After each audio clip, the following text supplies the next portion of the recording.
जी अस्सलाम वालेकुम। हमारा नेक्स्ट टॉपिक है simple harmonic motion. Basically simple harmonic motion होती क्या है? ऐसी मोशन जो अपने मेन पॉइंट के इर्द गिर्द हो रही हो। मीन फॉर एग्जांपल ये एक पॉइंट है, सपोज कर लें। इस पॉइंट के इर्द गिर्द अगर बॉडी मूव कर रही है, कभी इधर जाती है और कभी इधर जाती है, तो to and fro motion between mean point is called simple harmonic motion. के मेन पॉइंट के इर्द गिर्द टू एंड फ्रो मोशन को बॉडी की हम क्या नाम देते हैं? सिंपल हार्मोनिक मोशन का नाम देते हैं। वो इक्वल इंटरवल ऑफ टाइम में हो रही होती है। For example motion of pendulum, घड़ी के नीचे एक पेंडुलम होता है, वो भी यही काम कर रहा होता है। कभी आगे मूव करता है, कभी पीछे मूव करता है, एक मेन पॉइंट के इर्द गिर्द मूव कर रहा होता है। Mass attach to a spring, एक स्प्रिंग है, ठीक है। उस स्प्रिंग को आप एक मेन पॉइंट पे रख लेते हैं और उसको खींच के छोड़ते हैं, तो वो भी अपने मेन पॉइंट के इर्द गिर्द मोशन कर रहा होता है। Cardboard pieces along with water waves, ये तमाम एग्जांपल्स हैं आपके पास किसकी? सिंपल हार्मोनिक मोशन की। अब हम आते हैं जी simple harmonic motion mass attach to a spring. ये बेसिकली आपके पास लॉन्ग क्वेश्चन भी है। सबसे पहले आपने याद रखना है कि फॉर एग्जांपल आपके पास एक मैस है, स्प्रिंग है।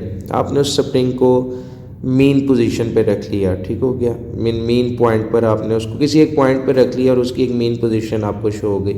आपने उस स्प्रिंग को फोर्स लगा के खींचना है। जब आप फोर्स लगा कर उसको एक्सटर्नल फोर्स से खींचेंगे उस मैस को, तो वो स्ट्रेच हो जाएगा। और जब स्ट्रेच होगा और उसके बाद आप उसको छोड़ेंगे, तो वो क्या करेगा कि ये मेन पॉइंट है, यहाँ से आप उसको खींच के फोर्स लगा के इधर लेके गए, ठीक है। डिस्टेंस उसने कवर किया। जब आप उसे छोड़ेंगे तो वो अपने मेन पॉइंट के इर्द गिर्द यूँ क्या करने लग जाएगा?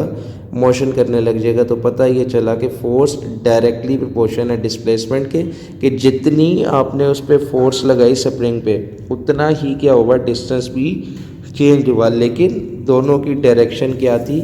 ऑपोजिट थी। कैसे? ये स्प्रिंग था, मैं स्प्रिंग को खींच के यहाँ पे ले आया। अब स्प्रिंग को खींच के यहाँ पर लेकर आया तो छोड़ूंगा तो डिस्टेंस ऑपोजिट डायरेक्शन में क्या होगा? मेन पॉइंट की तरफ ट्रैवल होगा।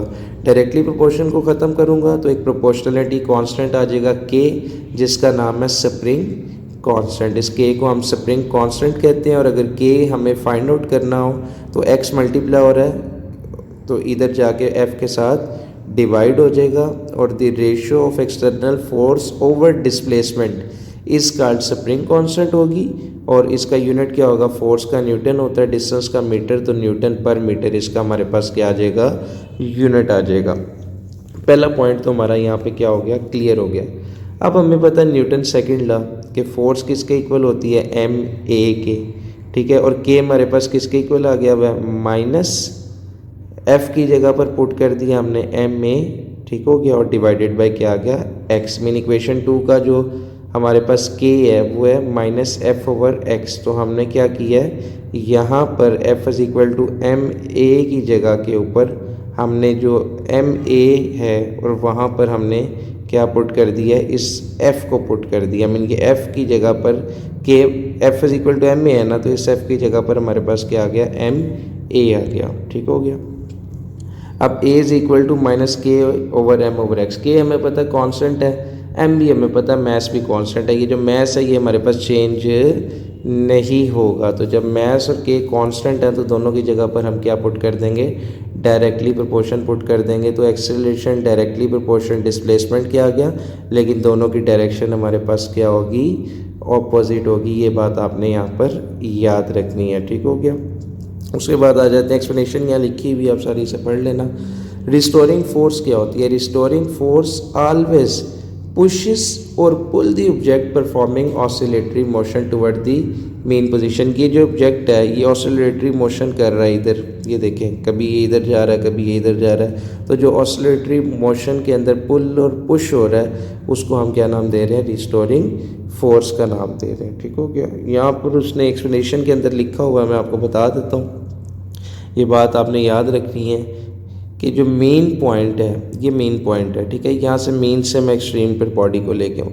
एक्सट्रीम पॉइंट के ऊपर बॉडी रुक गई है, तो एक्सट्रीम पॉइंट पर अगर बॉडी रुक गई है तो यहाँ पर काइनेटिक एनर्जी ज़ीरो हो गई है और पोटेंशियल एनर्जी मैक्सिमम हो गई है। काइनेटिक एनर्जी वो होती है जो बॉडी में उस वक्त मौजूद होती है जब बॉडी मूव कर रही हो। तो जब एक्सट्रीम पॉइंट पर ले आऊँगा तो बॉडी रुक गई, तो एक्सट्रीम पॉइंट पर काइनेटिक ज़ीरो हो गई, और पोटेंशियल वो एनर्जी होती है जो बॉडी में रुकी हुई पर होती है, तो पोटेंशियल यहाँ पर हमारे पास मैक्सिमम हो गई।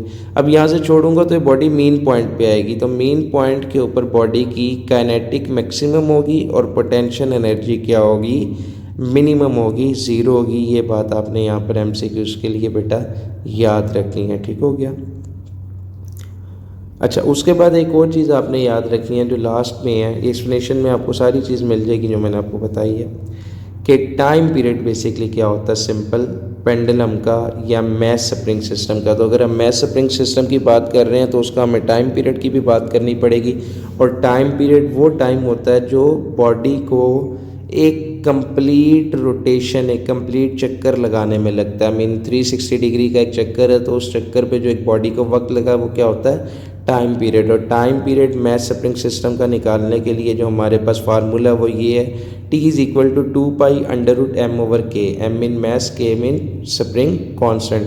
अगर हमारे पास मैस स्प्रिंग कांस्टेंट है और पाई की वैल्यू हमें पता है 3.14, तो हम टाइम पीरियड जो है वो किसका, मैस स्प्रिंग सिस्टम का इजीली फाइंड आउट कर सकते हैं। अच्छा, सिंपल हार्मोनिक मोशन की दूसरी एग्जांपल आ गई बॉल एंड बाउल सिस्टम, ठीक है। इसको भी डिस्कस कर लेते हैं, सिंपल सा काम है। फॉर एग्जांपल ये हमारे पास एक मैस है, बॉल है, ठीक है, और ये बाउल के अंदर एक बॉल रख दी हमने। हम इस बॉल को, जिसका वेट है कुछ ना कुछ और वेट इक्वल होता है mg के, मैं यहाँ से पकड़ता हूँ और यहाँ पर लाकर ए पॉइंट पर लाकर छोड़ देता हूँ। अब फोर्स मैंने यहाँ पर ला के छोड़ दी, तो फॉर एग्जांपल यहाँ पर इस वक्त ये रुका हुआ है, तो इसके अंदर kinetic energy zero, potential energy maximum है। जब मैं इसको छोड़ूंगा तो ये मेन पॉइंट पे आएगा और मेन पॉइंट पे काइनेटिक मैक्सिमम हो जाएगी, पोटेंशियल ज़ीरो हो जाएगी। फिर ये एक्सट्रीम पॉइंट के ऊपर जाएगा तो काइनेटिक ज़ीरो, पोटेंशियल मैक्सिमम। क्यों? क्योंकि एक्सट्रीम पे रुकता है और रुक के वापस मोशन को मूव करता है अपनी। तो ये बॉल बाउल के अंदर क्या कर रहा है, टू एंड फ्रो मोशन कर रहा है, तो इसकी मोशन हमारे पास क्या होगी, सिंपल हार्मोनिक मोशन होगी। तो आपने याद रखना है। और ये रुकेगा क्यों नहीं, क्योंकि इनर्शिया की वजह से ये अपनी मोशन को क्या रखेगा, बरकरार रखेगा। तो ये बात आपने याद रखनी है कि ये कॉन्टिन्यूसली अपनी मोशन रखेगा ड्यू टू इनर्शिया।